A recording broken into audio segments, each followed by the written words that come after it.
Namo Buddhaya. Brothers and sisters in the Dharma, you have just logged in to the Subang Jaya Buddhist Association Facebook Live. I'd like you all to help me to click the share with your families, relatives, and friends, or to other groups. Copy the link and share in your WhatsApp. Tell them we have this event this evening. Please make sure that your Wi-Fi internet connection is good. Welcome to this evening 7 Friday online Dharma sharing. I would like you to wish each other good evening, or say sadhu, or give us a like.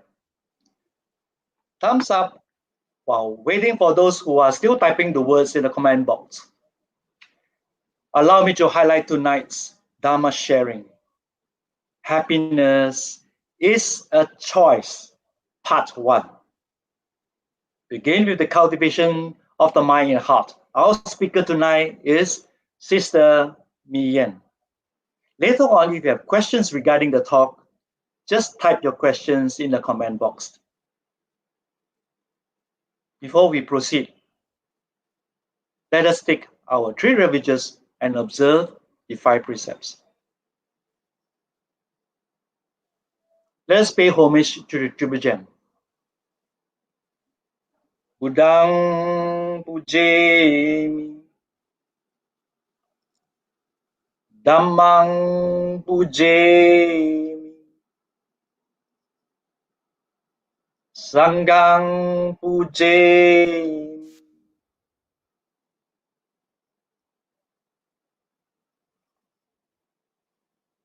Namaskara, salutation to the Buddha. Namo tassa bhagavato arahato samma sambuddhassa. Namo tassa bhagavato arahato samma sambuddhassa.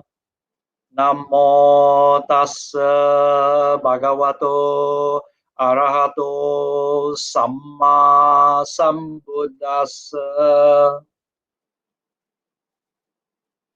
Buddhang saranang gacchami, Dhammang saranang gacchami, Sanghang saranang gacchami. Tutiyampi Buddhang saranang gacchami, Tutiyampi Dhammang saranang gacchami, Tutiyampi Sanghang saranang gacchami. Tatiyampi Buddhang saranang gacchami, Tatiyampi Dhammang saranang gacchami, Tatiyampi Sanghang saranang gacchami. Panchas. Anatipata veramani sikkhapadang samadhiyami. Adinadana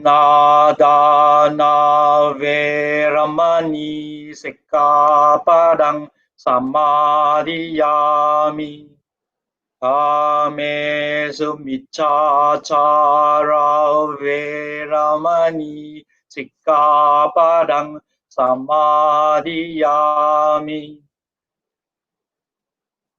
Musavada veramani sikkhapadang samadhiyami. Surameraya macca pamadatthana veramani sikkhapadang samadhiyami. Imani panca sikkhapadani Samadhiyami imani pancha sikkhapadani.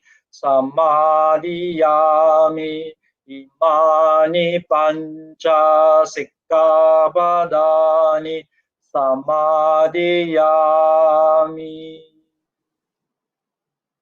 Sadhu, sadhu, sadhu.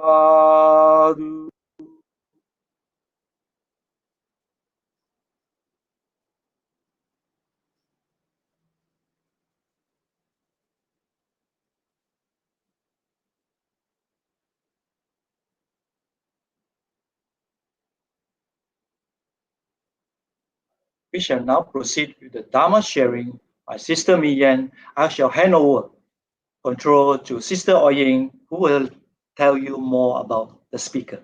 Over to you, Sister Oying. Thank you, Brother Chuan. Dear brothers and sisters in the Dharma, welcome again to the online Friday evening Dharma sharing sessions. Tonight's topic is about happiness. Is happiness a choice? Can we choose to be happy? Or simply, are you happy right now? Such simple questions that you and I may be asking every day. Can someone tell us the answer? Can Sister Mian guide us tonight? Let's find out. Today we are very fortunate again to have Sister Mian with us to share about happiness is a choice. Sister Mian is no stranger to many of us here. Professionally, Sister Mian is a clinical psychologist working with individuals, families, workplace, and communities for more than 25 years, focusing on employees assistance program, mental health services, coaching, training, teaching, supervisions. She had conducted a vast numbers of crisis interventions, such as tsunamis, workplace suicide, airline strategy, and maybe the COVID-19 crisis recently. A trained teacher of mindful self-compassion with Center for Mindful Self-Compassion USA, apprentice teacher of mindfulness-based cognitive therapy with Oxford Mindfulness Center, and she is also an active speaker in Kinrara Metta Buddhist Society and Arya Vihara, as well as many other Buddhist societies. And we also see her on TV, a regular speaker on NTV7 Bella. Without further ado, let me pass the session to Sister Mian. Thank you. Thank you, Oying, for your generous introduction. Yeah, and just now you were indicating about COVID-19 pandemic. Yeah, yes, it is under the category of crisis. And a lot of us, yeah, myself and my fellow colleagues, mental health professional, in fact, I'm actually feeling the exhaustion. A lot of us from March till now have been working nonstop with a variety kind of support, be it individual counseling or advocacy or community education work, so and so forth. Yeah, and just this Wednesday, we started CMCO again. Yeah, so we can see that the community is going into another wave of anxiety and stress. Yeah, so nevertheless, yeah, I think somehow, of course, this topic was chosen way ahead before the current cycle of CMCO. But I think it is sort of like a right timing that we scheduled it today, this Friday, which is 3 days after we have this another round of CMCO from Malaysia. Yeah. So I'm not sure this round how these waves of infection, of course, yeah, from the medical perspective, will be the the infection rate, and I think everyone is looking at the statistic every evening, as announced by that Tan Sri now Tan Sri Dr. Norisham, yeah. But nevertheless, yeah, I think today's topic will be something that I feel is so important for us to look at. Yeah. So the having a choice, yeah, having a choice is something that all of us need to explore, especially in these current stressful world. And of course, having the choice to have happiness, much more better, isn't it? Yeah. And of course, like Oying say, this is the question that all of us ask all the time. Ayo, so stressed lah. Ayo, I want to have happiness, joy, and peacefulness lah. Yes, all of us want that. And actually, it is not difficult, yeah, because the Buddha has obviously given us the recipes and ingredient, yeah. And today I'm just highlighting it again, yeah, which of course I'm going to bring us back to our Buddha's ancient teaching. And of course, I would also like to connect back to the area of modern neurological and psychological research. Yeah. Why? Up to today, we are still debating about, happiness is a choice or not. Yeah.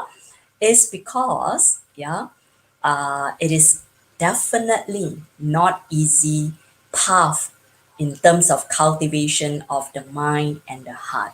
For those of you who have joined me in the last two sessions, yeah, Pyramid of Wisdom, part 1 and part 2, you would have realized that I've actually mentioned again and again, yeah, the importance of the cultivation of the mind and the heart. And today, yeah, I'm actually going to continue highlighting on that same path. Yeah. So I will show you my slide later on. What I mean by is actually a continuation. Yeah. But let us look at today's topic, yeah, as cultivating wholesomeness rather than just happiness. Yeah. I want happiness. I want happiness. Yeah. But I want us to look at it at the bigger area, which is actually cultivating wholesomeness in our life. Yeah. And this is just part 1. Yeah. Next week, we're going to continue further. Yeah. Because to cultivate wholesomeness in our life, yeah, naturally, yeah, we hope to have these secret recipes or ingredients or what the Buddha has already provided us from the very beginning. Yeah, so this is what we're going to explore today. So the brother Chuan, let's just go to the next slide. So for this topic, happiness is a choice, I am going to pick from the Dhammapada, in fact, Dhammapada verse 1 and verse 2. And it's very interesting because this part, yeah, is what they call the twin verses. Yeah, the twin verses means there's always a positive and a negative part. So, and of course, yeah, right from Dhammapada itself, verse 1 and 2 is actually talking about happiness connecting with the mind. Let's look at verse 1 first, yeah. Verse 1 is, of course, more of the negative part, yeah. So I'll just read out to you guys in case some of you, the visual of the slide may not be that clear, yeah. So verse 1 is talking about suffering is mind made. Mind is the chief forerunner of all evil states. Experiences are led by and produced chiefly by the mind. If one speaks or acts with a corrupted, impure mind, suffering will follow, just like the wheel of an ox cart when the ox pulls the cart, right? So this is verse 1, yeah? This is from the Buddha, right? And of course, there are related story. Maybe when we have time, we'll come back to the story. But right now, I'm not going to the story that's related to verse 1 first. Let's look at verse 2. On verse 2, of course, is the other flip side, the positive side. Happiness is mind-made, yeah? So both suffering and happiness is mind-made. So therefore, yeah, the cultivation of the mind and heart is the core. Let's look at the verse 2 continuously, right? Mind is the chief forerunner of all good states. Experiences are led by and produced by the mind. If one speaks or acts with a pure mind, happiness will follow along, just like one's shadow that never departs. Verse 2, of course, yeah, if you guys look at it, yeah, it is so clear cut, isn't it? Yeah. So we can have happiness, and this happiness will follow us just like the shadow that never departs from us. So, guys, actually, a lot of us searching happiness and peace high and low actually is with you. It's actually exactly like what this Dhammapada verse 2 has mentioned. It's just like one shadow that never departs. It's actually with you, but we don't see it. Yeah. But why is it? Why is it this mind is so tricky? Yeah. This mind is so tricky that it can actually flip into the suffering state or flip into the happiness state. Yeah. Why is this mind so tricky? Well, I'm a psychologist, right? So let me, what do you call that, share with you from neuropsychology research. Yeah. And this part, Brother Chin, I need you to put the camera to me because I'm going to demonstrate to them something. We can hide the slide for a while. Put the camera to me so that they can see. Yeah. Focus the camera to me. Okay, thanks. Okay, so based on, this is over almost 10 to 15 years ago from the neuropsychological research. Yeah, and especially this is a famous research. You can actually Google Rick Hanson, Rickhanson, Rick Hanson. Rick Hanson has actually pointed out that the human mind behave like a Velcro towards negativity. And what is a Velcro? I have a Velcro in my hand. Just in case you guys, trying to recall what is a Velcro. A Velcro is this. Okay? Now you know what is a Velcro, right? Yeah? This Velcro is so tricky, yeah, because it is so sticky. So imagine if we have negative thoughts, yeah, that's why Rick Hanson said the mind behave like a Velcro when there is negativity. So when there's negativity, the mind behave this way. It get all stuck together, all muddled together. Yeah, just like a Velcro. And when it's all muddled together, it's even so hard to actually separate it. Yeah, that is the behavior of Velcro. Yeah, so guys, now you know, right? Why is it is so difficult for us to cultivate our mind? Because unfortunately, the mind behave like a Velcro when there's negativity, meaning that negativity sticks to the mind. That's why we can be angry with someone for years. Yeah, Velcro. Yeah, this is Velcro effect. Yeah. So this is really challenging, isn't it? So therefore, please be kind and compassionate to yourself because that's how we struggle with our mind. Therefore, the cultivation of the mind, as what Buddha has said over and over again, is so important because now, modern scientists is telling us that the mind behave like a Velcro. Yeah, negativity sticks like a Velcro. But when there's positivity, the mind behave like a non-stick pen, which means that when you experience positiveness, it will slip off the pen like a non-stick pen. It will slip off. That means it's harder for you to keep, or to appreciate or to treasure positivity because it will slip off like a non-stick pen. Whereas negativity sticks like a Velcro. Yeah, it sticks with you. So that's from neuroscientists. So therefore, between suffering and happiness, it is exactly like that, right? It's so difficult. So therefore, that's why today we are talking about what are the Buddha's teaching that has actually pointed to us that how can we train this mind, especially this mind that behaves like a Velcro with negativity, towards the spiritual path. And of course the spiritual path is the wholesome path, right? Wholesome path of course refer to peace, calmness, happiness, contentment, compassion, loving kindness. That's the spiritual path. Yeah, so that's what we are talking about. That's why I highlighted, verse 1 and 2 of the Dhammapada, which is exactly the Buddha has pointed out this importance of the mind, the chief forerunner, yeah, of all states of mind, yeah, be it evil or good, the mind. So therefore, managing the mind or cultivation of the mind become highly critical, yeah.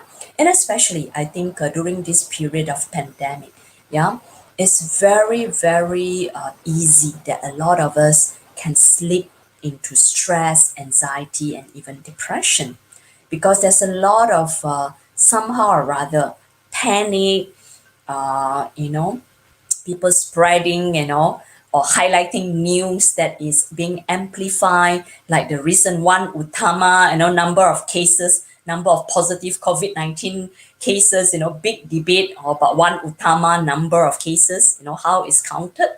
If we are not careful, the current modern world, yeah, people are so uh, attracted, yeah, to negativity. Well, I guess it's because of the Velcro, right? Yeah, it's so easy, right? The negative part gets stuck, right? Gets stuck. Yeah. So therefore, if we are not careful, we're gonna be very easily sucked into negativity. Yeah. So therefore, let us explore today, yeah, tonight and next week, on how we can use the ancient path taught by Buddha to us to overcome, yeah, or to prevent ourselves from falling or being sucked into the negativity in the community, in the environment, and how do we still remain positive or remain happy. Yeah, that's why happiness is a choice, right?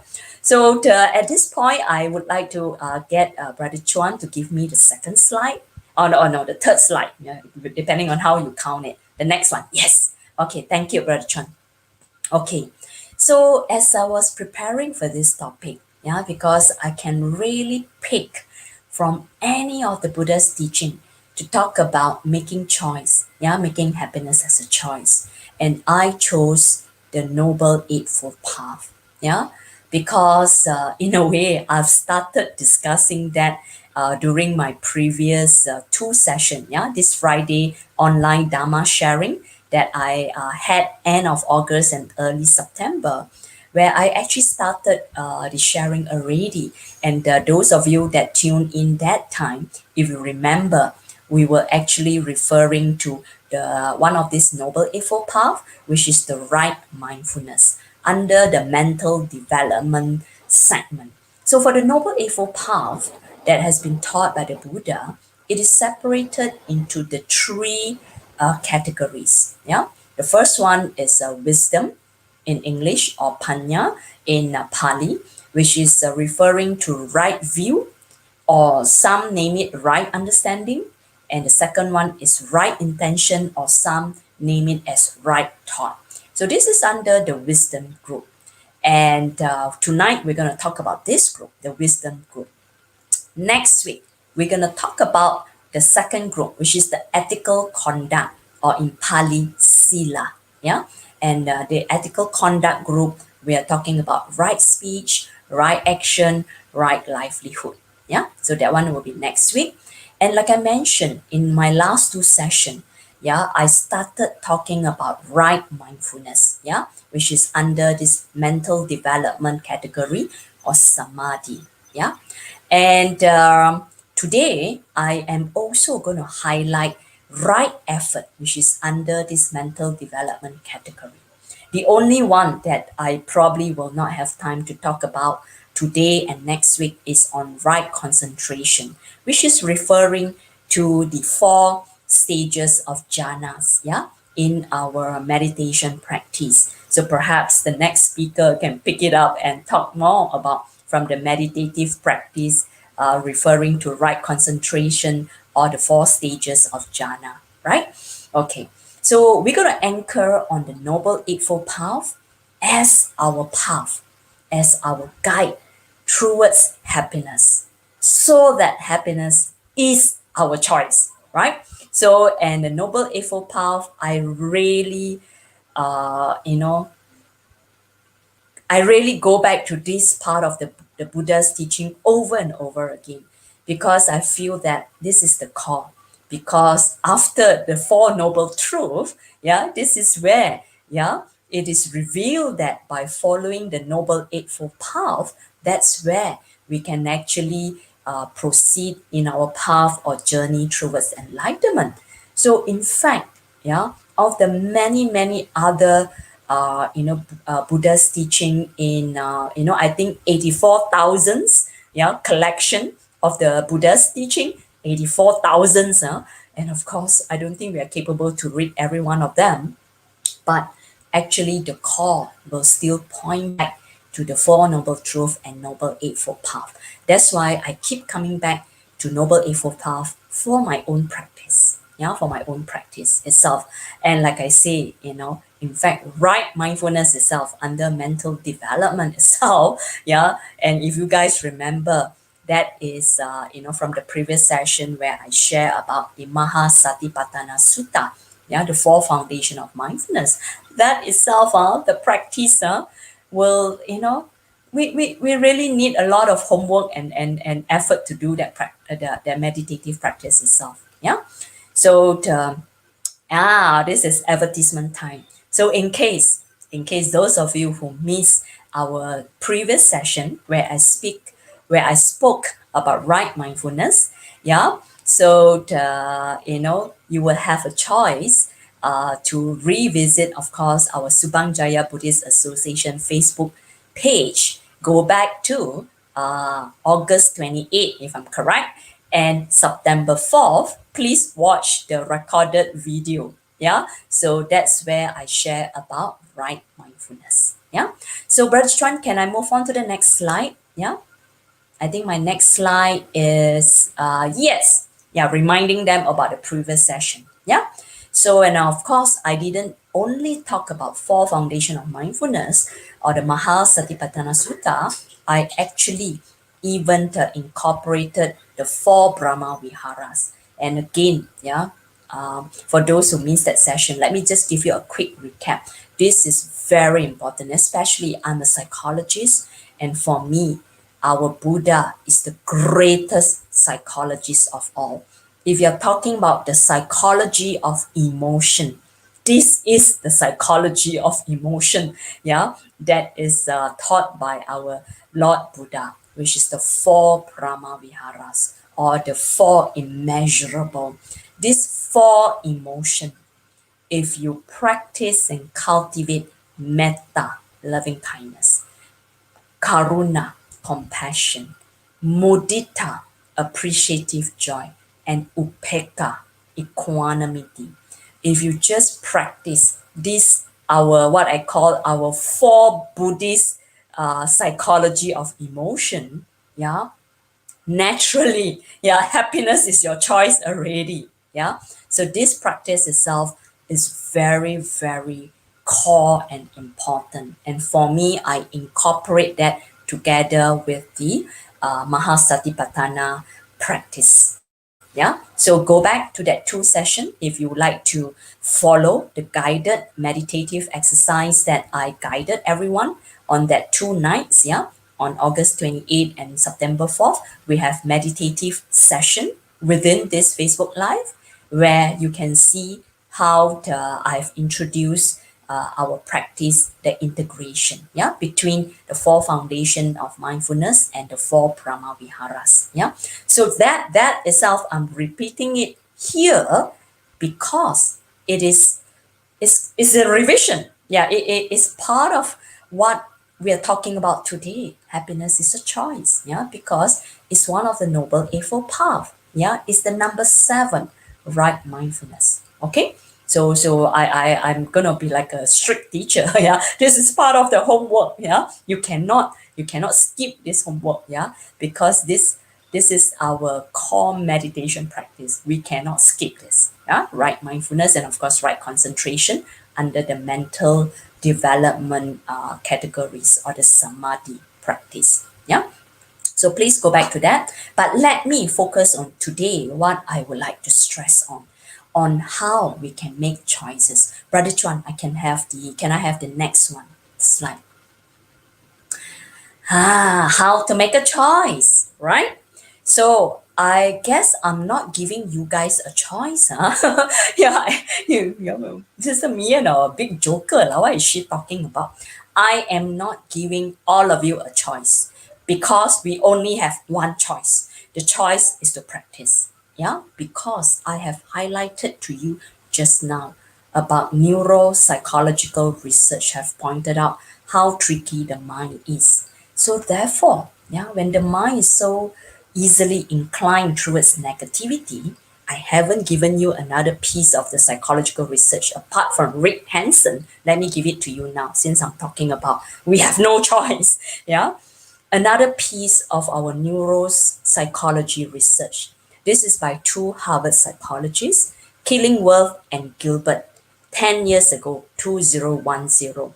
Is published, yeah, by these two Harvard psychologists that the human mind is a wandering mind, and a wandering mind is an unhappy mind.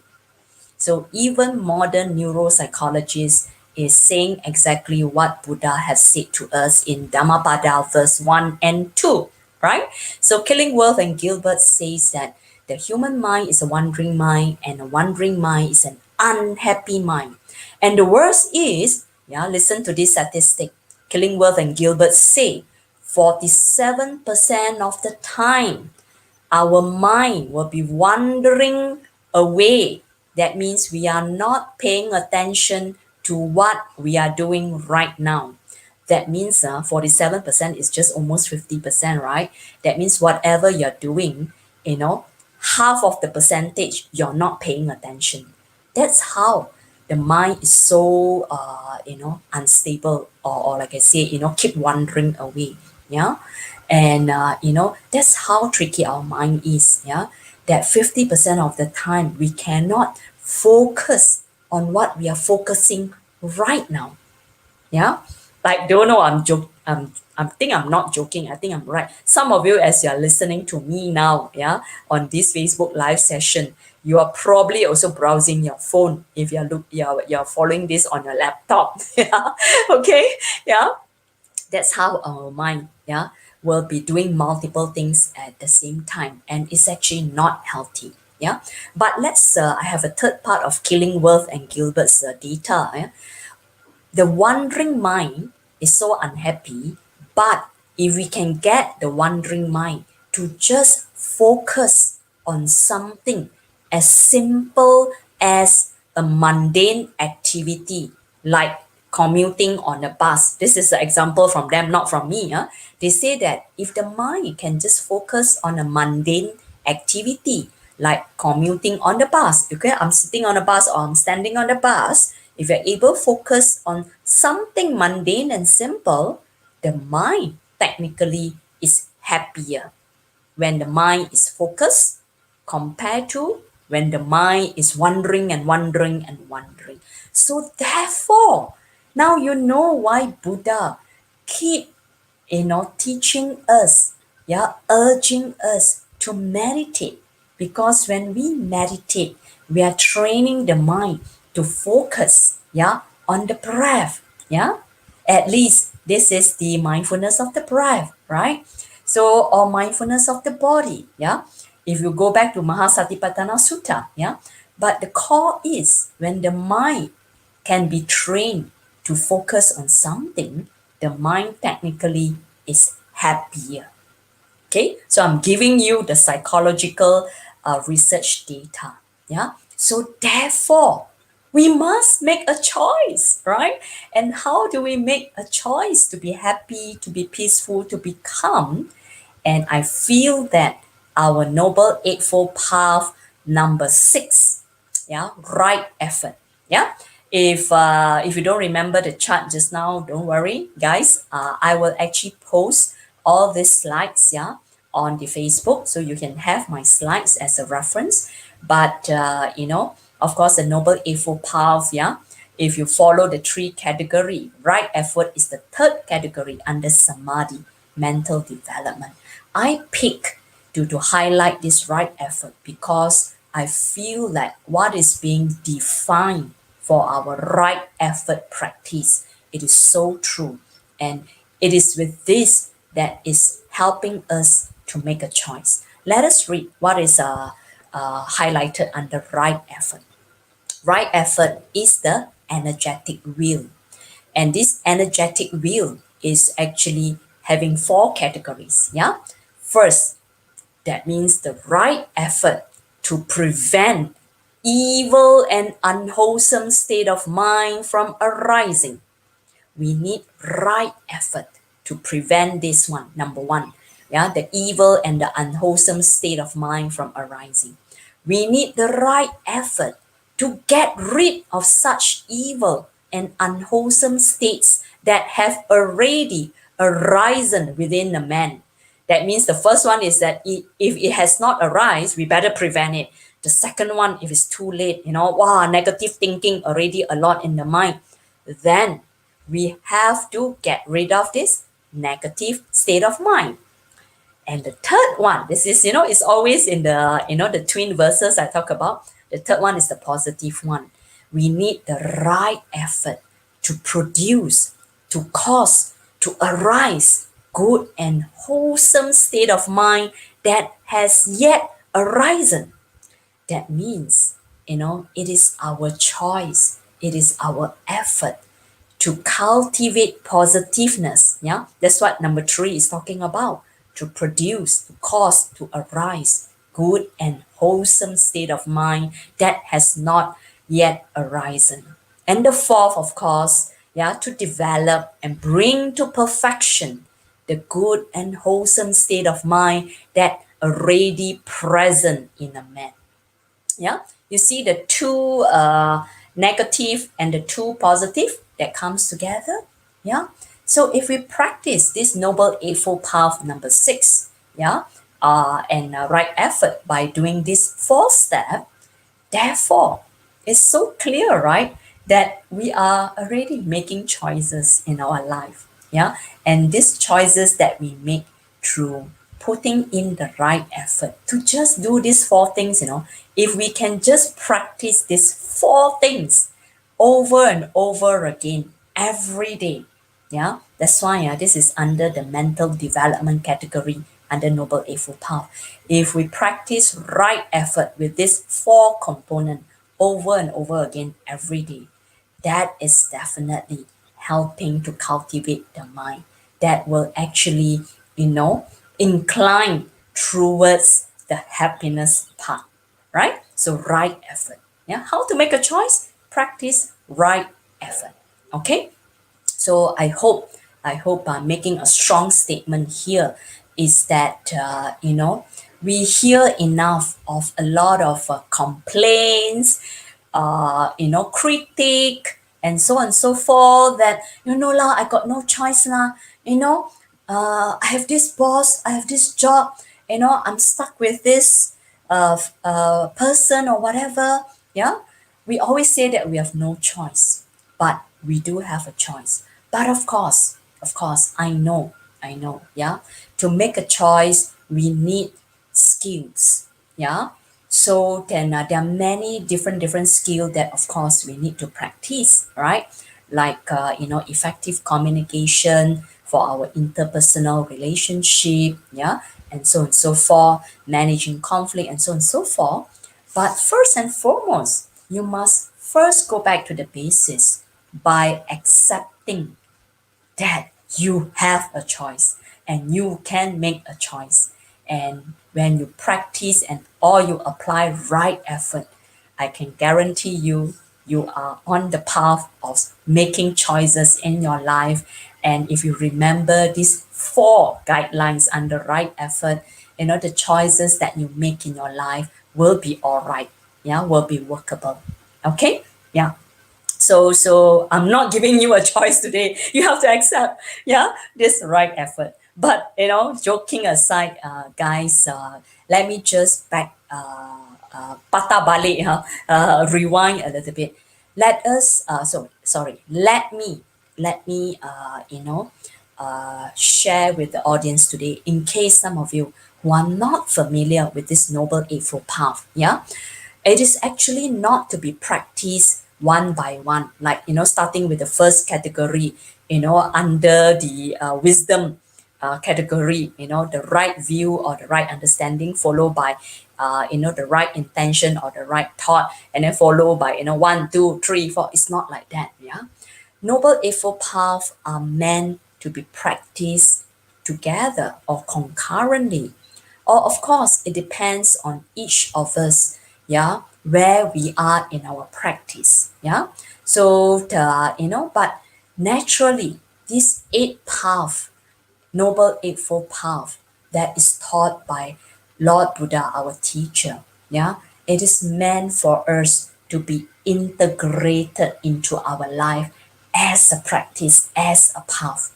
Yeah, so I know I'm like starting right from the bottom part, number 6 and 7, but it doesn't matter.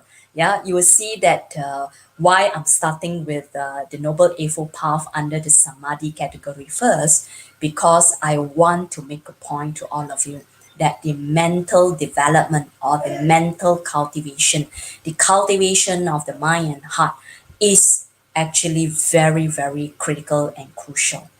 Later on, when I highlight to you the other two noble eightfold paths, you will see again why I keep on stressing on right effort, right mindfulness, and right concentration for our samadhi practice. Okay, so how to make a choice? Practice right effort. Yeah, this four to me is a very important guide that I remind myself all the time, because the first two, right, is going to happen all the time. We will have negative thinking, yeah, in our stressful life, right? So in fact, 1 and 2, we will experience it all the time. But I want you guys to practice 3 and 4. That's why in the previous session, I insist that we all must practice metta, karuna, mudita, and upeka, because that's what I'm talking about, the 3 and the 4, to produce and to cause and to arise the good and wholesome state of mind if it has not arisen yet, yeah, or if it have arisen, we want to develop and perfect it. And I use the 4 Brahma Viharas to practice number 3 and number 4, yeah.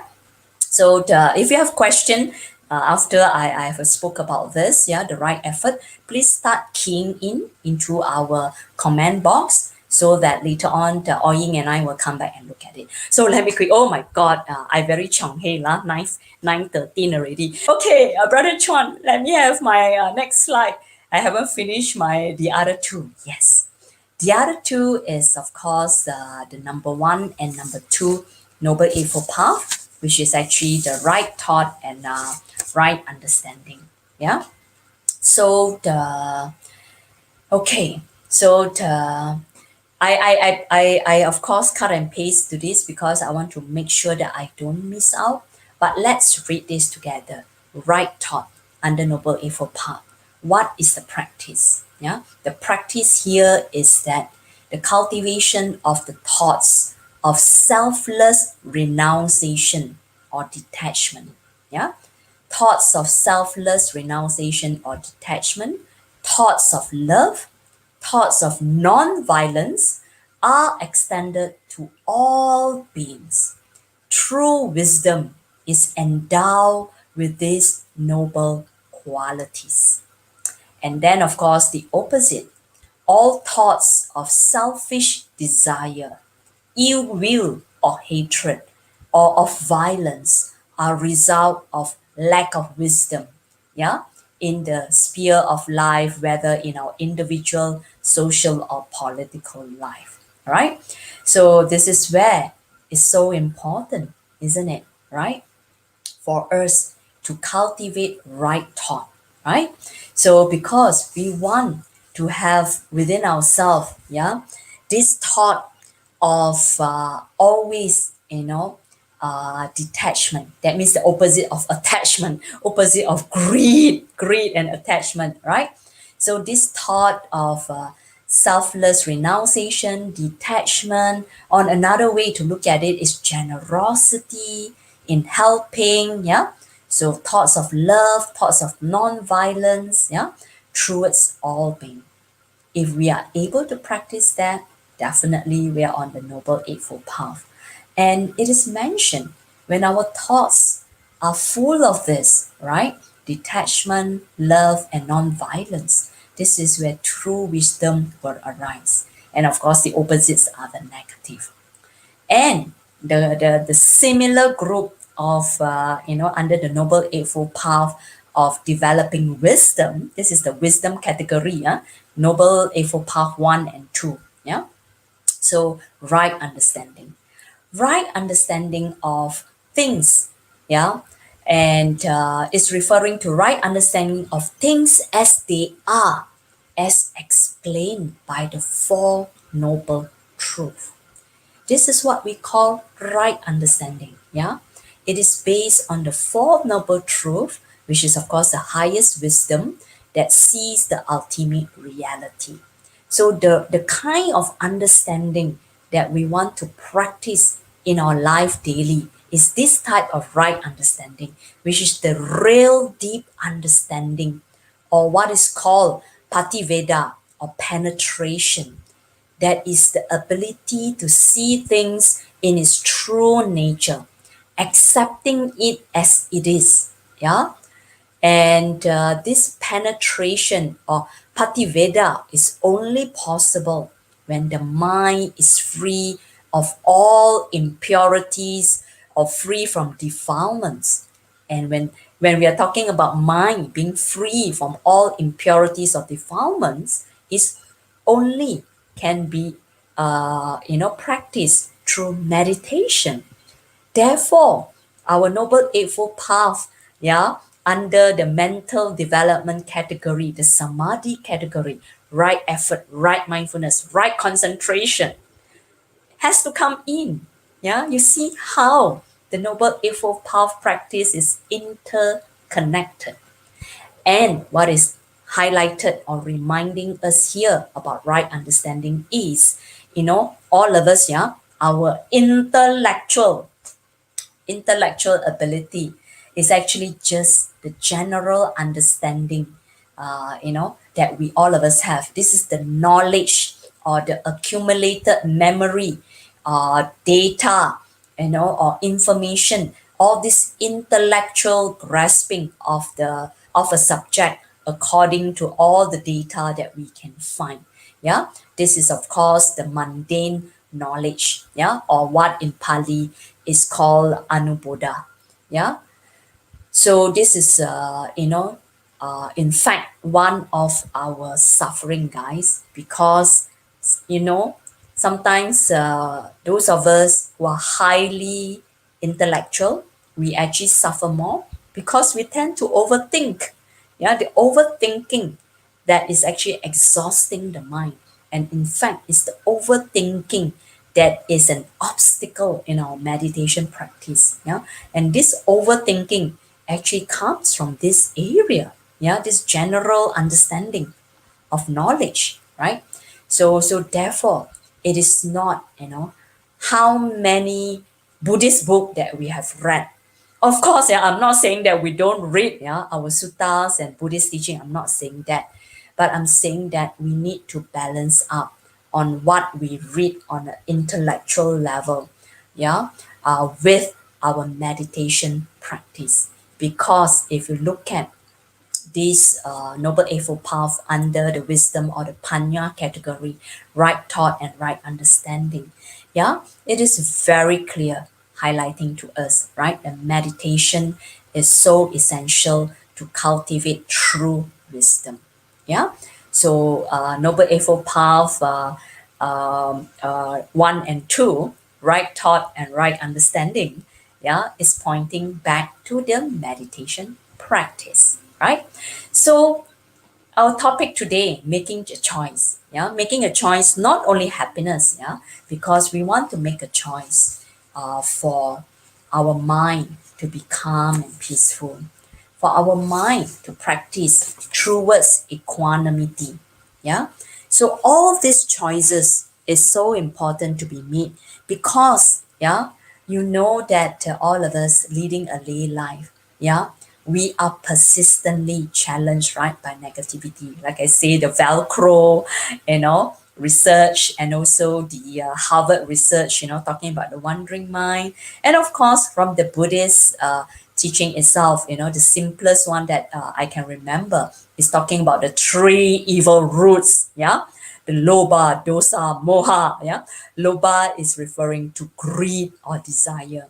Dosa, hatred or destructive urges. Moha, delusion or ignorance. Yeah. And all this, of course, is causing all our akusala or unwholesome action. Yeah. So because we are so challenged with this, we must make a choice to practice the noble eightfold path, isn't it? Right? So it's so obvious, yeah, at least for me. And I hope I managed to convince all of you here today that this is a choice for us to make in our mundane life and in our spiritual life. Let us go back to the very basic, yeah, understanding what the Buddha has taught us again and again, yeah, right from the Four Noble Truths leading towards the Noble Eightfold Path. And of course, please attend more structured or detailed Dharma classes on Noble Eightfold Path if you have a chance. Yeah, because this Noble Eightfold Path is designed by the Buddha so perfect. Yeah, all the steps, yeah, within this eight path itself. If only we practice all this, yeah, the choice is very clear. Our life will be much more happier, peaceful, and calm. Yeah, both the mental and the heart. Yeah, the mind and the heart. That's why today I talk about happiness is a choice. Begin with cultivation of the mind and the heart. Yeah, that's why I talk about both the cultivation of the mind through meditation and the cultivation of the heart through the four Brahma Viharas. Yeah, all my title, I put it and anchor it, yeah, with all this content that I'm highlighting to you. Yeah. So today, happiness is a choice for all of us, and it begins with the journey of cultivation of the mind. Please go back to the right effort, right mindfulness, right concentration. And now I'm even highlighting to you the right thought and right understanding. Though the five of the eight noble eightfold path, we practice it together. That is the cultivation of the mind, and of course together it will come with the cultivation of the heart. And the four Brahma Viharas are actually woven or sieve into this noble eightfold path. Yeah. So and next week we're going to talk about the other three paths. Yeah, right speech, very interesting, right action, and right livelihood. So with this, I actually end, and of course, I think this is my last slide, and this is the core message I would like to share with all the audience today on our topic. And at this point, Oyin, yeah, let's just attend to their question. And I know I overshoot a lot of time, but as usual, we know we're gonna overshoot the 9:30. So I hope Brother Chuan, Brother Chin, you're okay. Yeah, we'll start taking question. If we are okay, we'll do till 9:35 or 9:40. So let us go to our Q&A. Oyin. Thank you and Sadhu, Sister Mian. We do have one questions at the moment asked by Bliss Rizal. The questions goes, in this 21st centuries, do we have someone who have reached this Paveda, Pativeda, Pati sorry if I Deveda. pronounce. Yeah. Yeah, Yeah. yeah, Honorable Dalai Lama or even Thich Nhat Hanh. Do we know, Sister Mian? Or is it important for us to know? Okay, Bliss Rizal, thank you for asking the question. Yeah, I got to be very mindful. Yeah, I'm checking my mind now. Yeah, I got to answer mindfully. Yeah, because I'm not going to answer whether, our Honorable Dalai Lama and our Honorable Venerable Thich Nhat Hanh, yeah, has achieved this. I would say all the practitioner diligent practitioner of the mind. Yeah. And naturally, please guys, Buddha has always remind all of us have the Buddha nature in us. All of us can practice like the Honorable Venerable Dalai Lama and Venerable Thich Nhat Hanh. All of us can practice towards that. Therefore, that's why the Buddha gave us the Noble Eightfold Path, right? The Mahasatipatthana Sutta. Yeah. So my answer to Bliss result is, of course, we can refer to all the great teachers that we have currently have in this lifetime. Yeah. We all miss our Buddha by 2,600 years, unfortunately. But of course, we still have great teachers, great meditation teacher, many more apart from the I know uh, Dalai Lama, our Honorable Dalai Lama, Venerable Thich Nhat Hanh. We have many, many, many great teachers. First, start with your choice. You make a choice that you want to practice. Then you make an aditana, make a determination in your heart.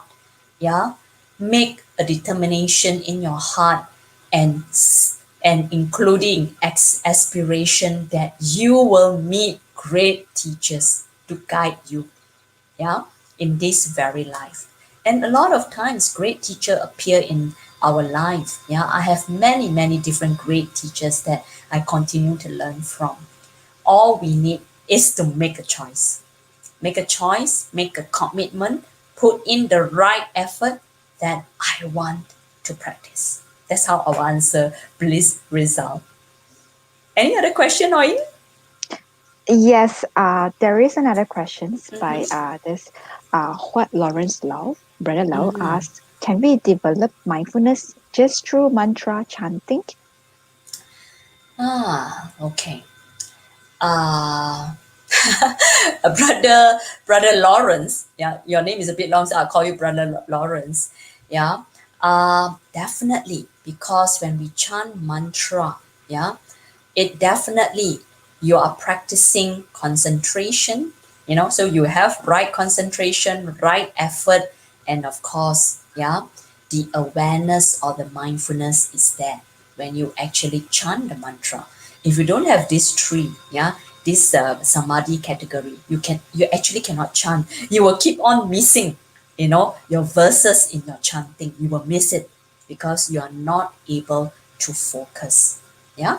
So naturally, yeah, the short answer to you is yes. Yeah, through mantra chanting. Yeah. Hmm. Yeah. So today I'm depending on you, Oying, to glance at the comment box. Yeah. Because Ah, I have so many Zoom call today. My eyes are actually tired, so I'm not going to look at the question at the no comment box. So worries. I'm You have counting me on here. you. Yeah. Mhm. Any other question? So far there is no other questions, right? Mm. Oh, sorry. Yes, there is another question from Bliss Result. Oh, Oh, I okay. saw Sorry, his sorry, sorry. comment. It's It's a actually his message. comment. It's a comment. Okay. Thank Yes. you, Rare Results. This is very nice. Um, yep. Actually, Sister Mian, I have a very uh layman simple questions. Mm, Mm, mm,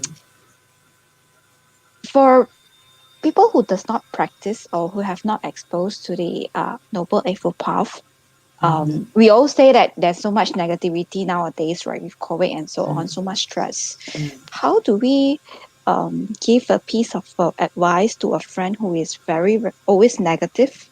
mm. Yeah, that creates a lot of, and that actually Yeah, spread negativity and yeah, it create unhappiness to ourselves as well, being with such people. yes, So yes. is there a Our simple friends, our way? colleague, right? Oying, it can happen to Yeah. friends and colleague. Yeah. Hmm. So first and foremost is that hopefully, yeah, we do practice and we do have this positiveness in us so that hopefully we can be the one influencing them. If our battery is low, we cannot borrow them our battery, right? So so first, like I said, we will start with ourselves. And of course, we can also guide them. Yeah, guide them to practice towards more positivity.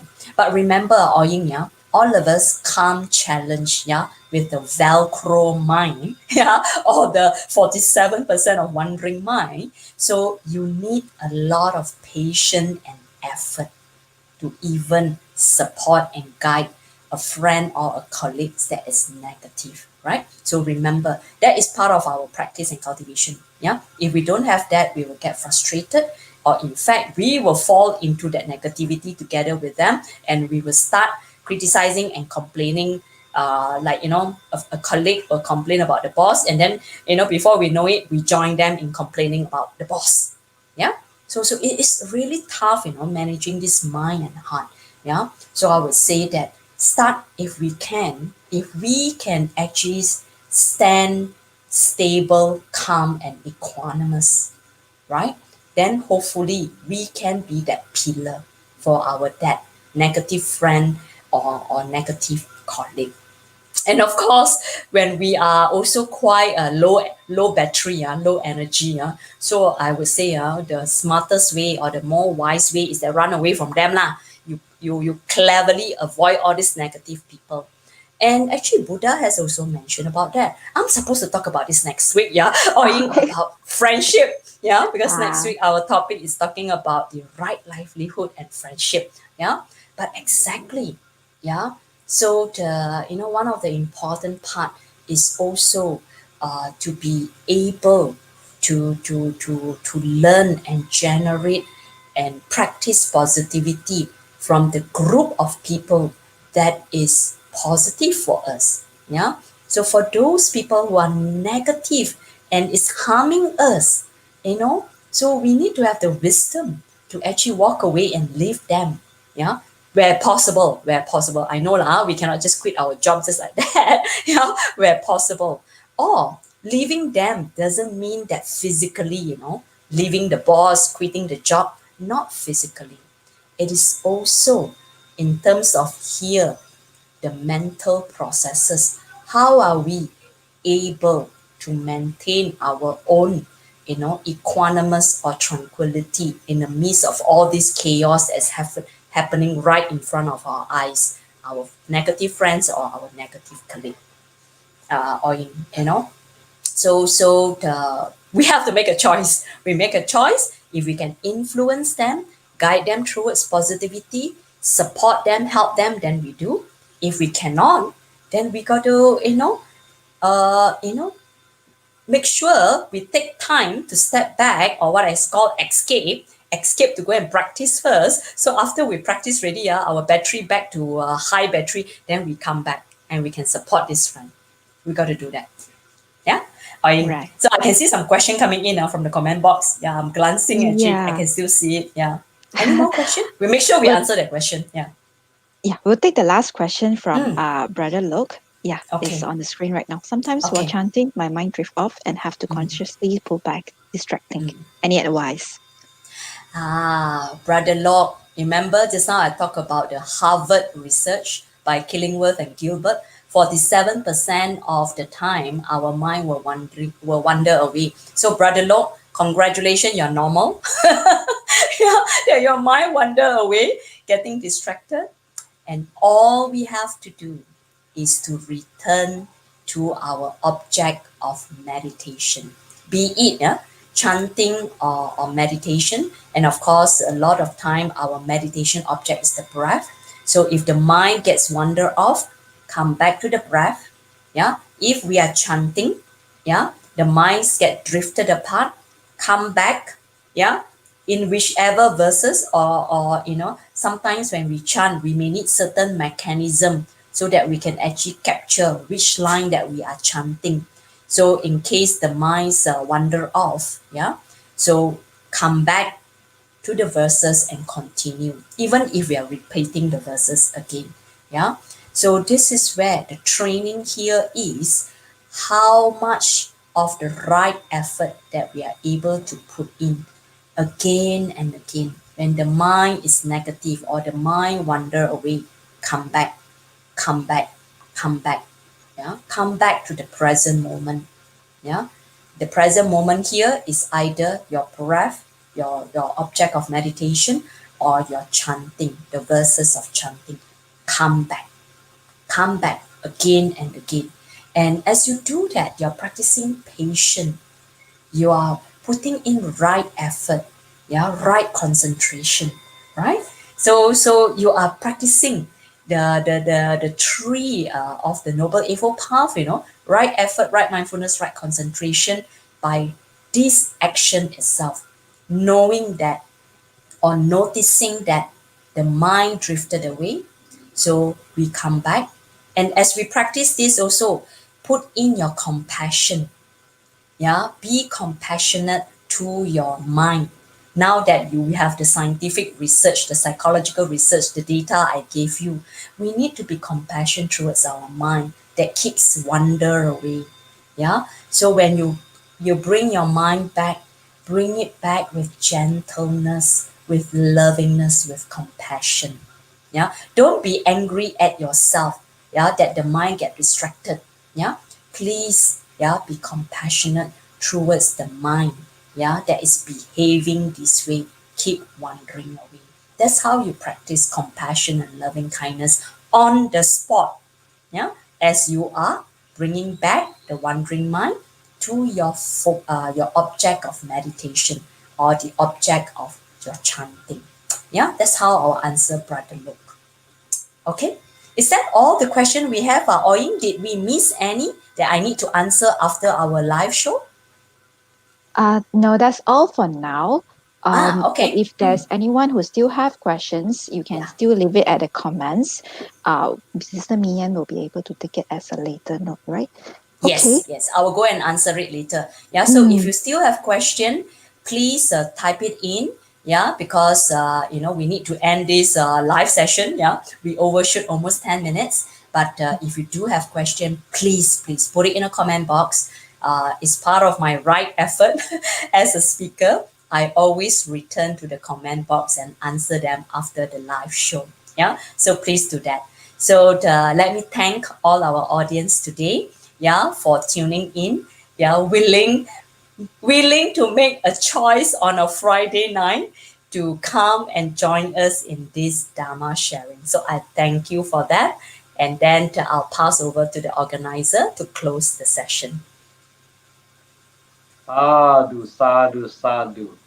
Thank you, Sister Mian, for your Dhamma sharing, which is definitely very useful to all of us in today's environment, especially on the topic on happiness. Who do not want happiness? All of us really. But are we making effort? Do we know how to do it? Tonight's talk, we have been told how to do it. It is a constant reminder to practice and to make good efforts. In fact, we had some good question and answers, which also help us to understand further how to practice and keep on reminding us. Brothers and sisters in the Dharma, and those who are listening out there, please type a thank you note to our speaker, Sister Mi Yen, and also to all your Dharma friends and those who have supported us. I'm sure during this CMCO, with this evening talk, it will relieve some of our suffering where we have to stay at home. But on the positive note, we have learned something tonight. Over the last 1 hour, we have taken the 3 refuges and also have observed the 5 precepts, listening to the Dharma sharing. And with the merits gained, let us share the merits to all sentient beings, families, relatives, and friends, and may they rejoice with the merits.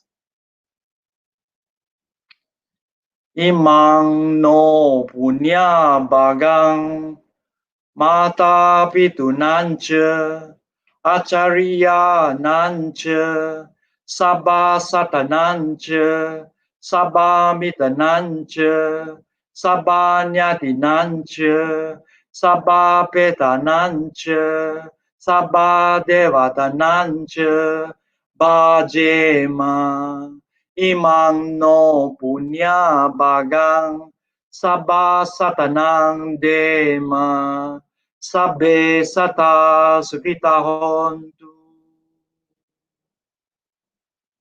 Sadhu, sadhu, sadhu.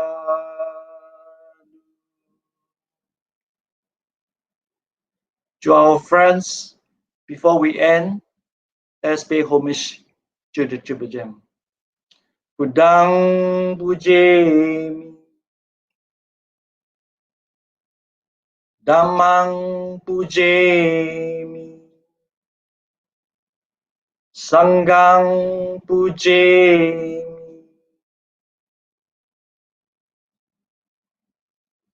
Brothers and sisters in the Dhamma, and to all of our friends who have been following our Friday online Dhamma sharing, please continue to put your comments in the comment box. Tell us where you're watching from.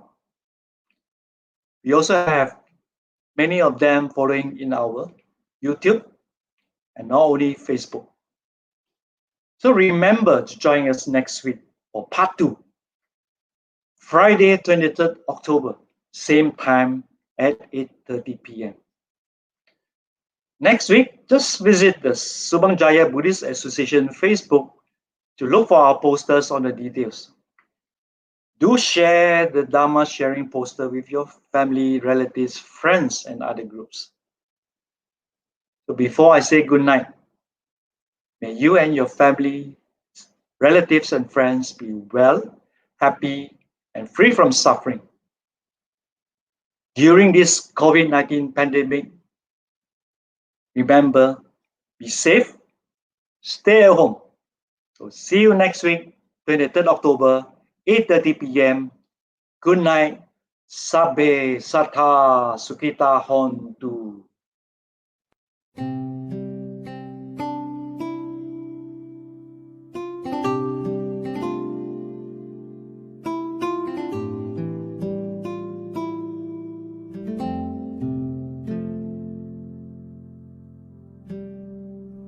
Bahong sahan semabhinim mita sayudantang